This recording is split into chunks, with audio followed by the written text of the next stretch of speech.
Creativity is not some rare gift that only a few lucky people are born with. It's a mental skill that anyone can strengthen by understanding how the mind works and setting up the right conditions for it. When people talk about being creative, they are usually describing the ability to connect ideas in new ways, test those connections, and turn them into something useful.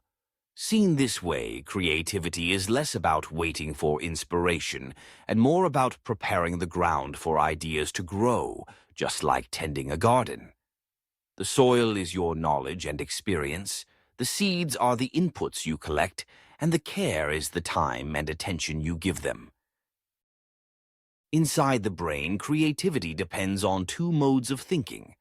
One is free-flowing and exploratory, where you let ideas wander and link up.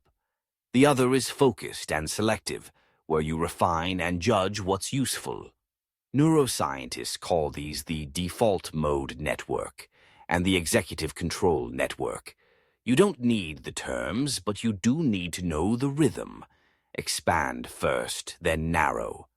Problems arise when people try to do both at the same time, demanding a polished and original idea immediately.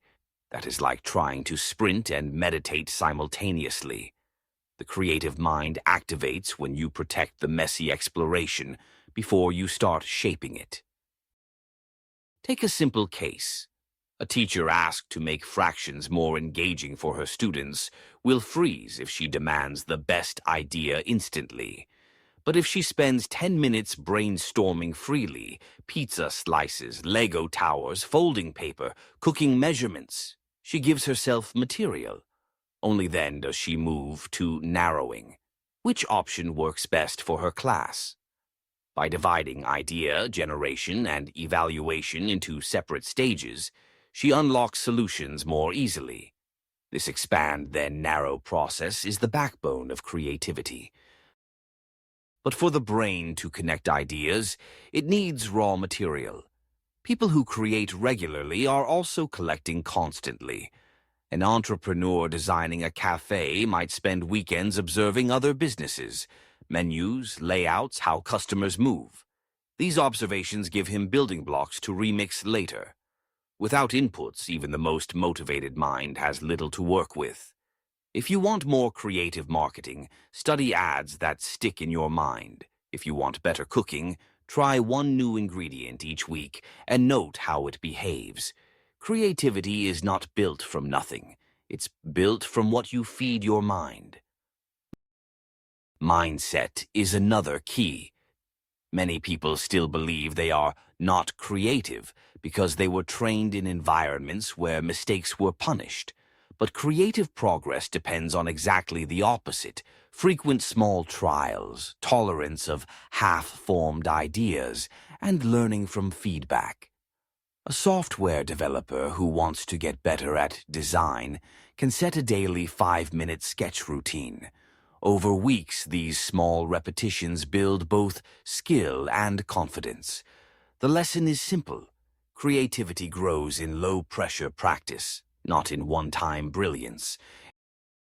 Environment plays its role too. Constant distractions keep your brain in reaction mode, never giving it space to wander. Yet too little structure and you drift aimlessly. The solution is to separate spaces and times for different modes of thinking. You might brainstorm freely on a walk with your phone on airplane mode, then sit at a desk later with a timer to shape one idea into a draft. By signaling clearly to your brain when it's time to wander and when it's time to focus, you make both phases easier. Rest is another underrated ingredient. Often, the aha moment comes not during deep concentration, but after stepping away, while showering, jogging, or washing dishes. This is called incubation.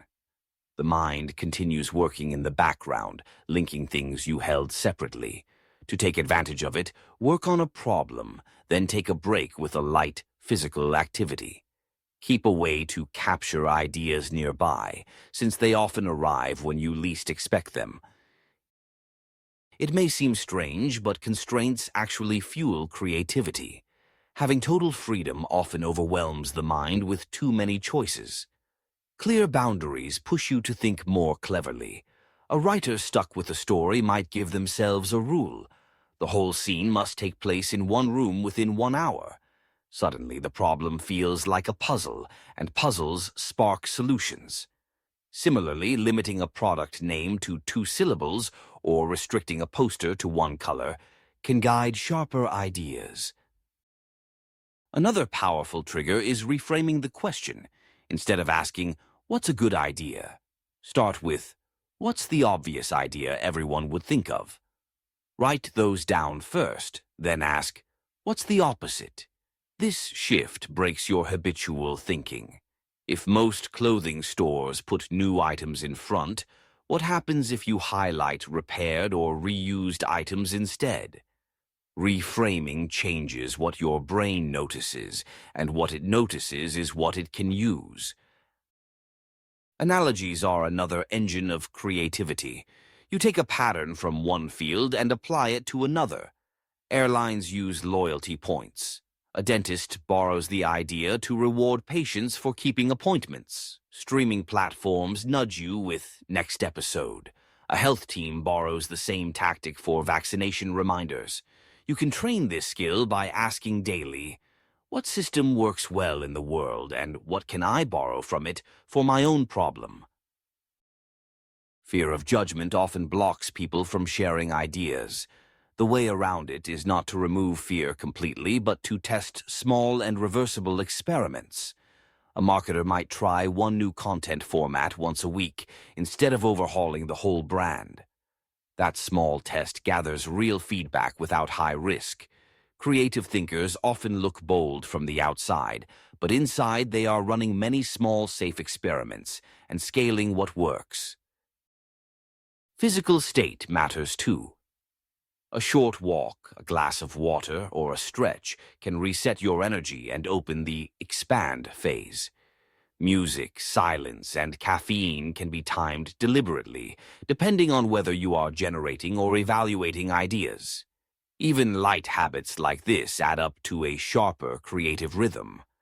Similarly, tools can support the process if used wisely. A simple capture system for ideas is crucial. Without a quick way to write or record them, many ideas vanish. From there, you can use a repeatable loop. Define the problem, generate options, pick one, test it quickly, and review results. This loop turns creativity into a reliable practice. Groups can boost or kill creativity depending on structure. Brainstorming often fails because people speak while judging, shutting down riskier ideas. Better is alone together. Everyone writes ideas silently, then shares and discusses. Diversity of perspective also helps. An engineer reading about architecture or a doctor exploring ceramics will bring fresh inputs back to their work. Cross-pollination creates novel combinations. Perfectionism is another enemy. The first draft of anything is supposed to be rough. If you demand brilliance too soon, you paralyze yourself. A good habit is to deliberately write or sketch the worst version in 15 minutes. Once it exists, refining feels easier. Think of it as giving yourself material to sculpt rather than starting with nothing.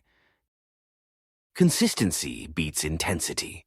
10 minutes a day of creative practice is more valuable than one massive session you never repeat.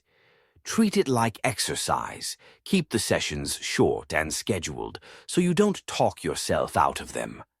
Track your progress if it helps, but don't quit if you miss a day.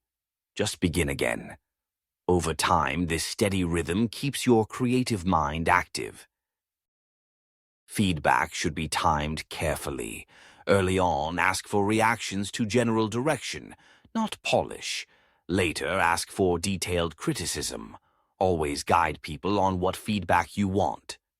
A clear question like, "Which design makes the message clearer?" is easier for others to answer than, "What do you think?" By collecting feedback logs, you also start to see your own blind spots and improve faster. Inevitably, you'll face creative blocks. One way through is to change the level of the problem. If you're stuck in detail, zoom out and restate the purpose. If you're overwhelmed by the big picture, zoom in and complete one tiny part. Progress on even a small step produces momentum and makes the next move clearer. Language also matters. Replace vague demands like be creative with specific tasks like generate 10 ideas or sketch 2 layouts. Replace self-defeating thoughts with neutral ones. I'm learning this skill rather than I can't do this. Here's a one-day experiment you can try. In the morning, write your problem as a single question. Spend 10 minutes listing ideas without judgment. Take a short walk to let your mind wander.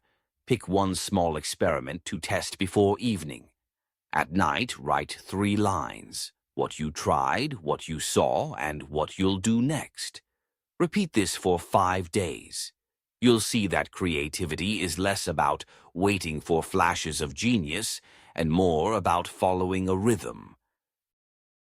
Creativity thrives when you feed your brain new inputs, protect time for wandering, separate generating from judging, use constraints wisely, and test ideas safely. It's not about being a special kind of person, but about practicing certain habits consistently. When you treat creativity like a process instead of a mystery, your mind learns to stay curious, flexible, and ready. Over time, that readiness becomes part of how you see the world, and that's when your creative mind is truly activated.